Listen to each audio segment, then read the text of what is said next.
There was a place in New York City called Modern Pinball NYC, which has since closed.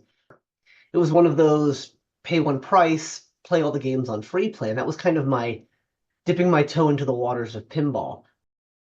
Being able to feel like I'm a part of the story that is unfolding, knowing where I want the story to go, but not sure if I have the skills and the talent to actually unfold it, but just taking joy in the journey of the stimulation of the lights and the sounds. I loved it. My kids enjoyed it as well, but I definitely loved it. And I was like, it would be great if one day I could get a pinball machine. And particularly for me, it was always going to be a Star Trek themed one because I'm a huge Star Trek fan.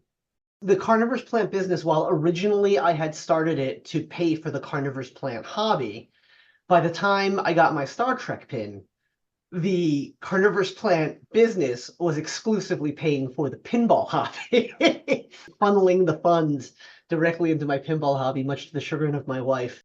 So I am a forensic biologist who also owns a carnivorous plant nursery.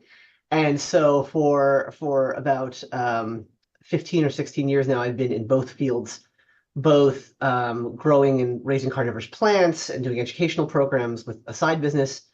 And my main career is in forensic DNA analysis, in which I either work for and now run a lab in which we basically get crime scene evidence submitted from law enforcement.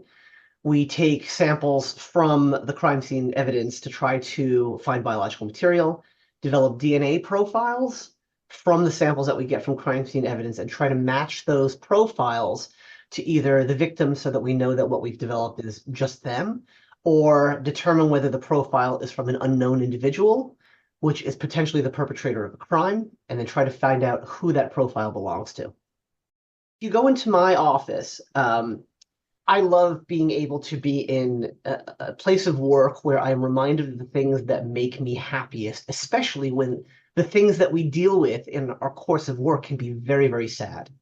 So I want to have that balance to kind of provide some joy, some moments of light in an otherwise occasionally very dark sort of theme of work. So I said, okay, so what can I put in the lab that might kind of bring a smile to people's faces? When the clock arrived, before we even turned the laboratory area into a DNA-free zone, that was one of the first items that I put in. So you can see it from all sides of our preamplification area and evidence examination. You can just glance up, and there's a very satisfying sound that your clock makes when the Yeah, digits dance. Oh, I love hearing yeah. it.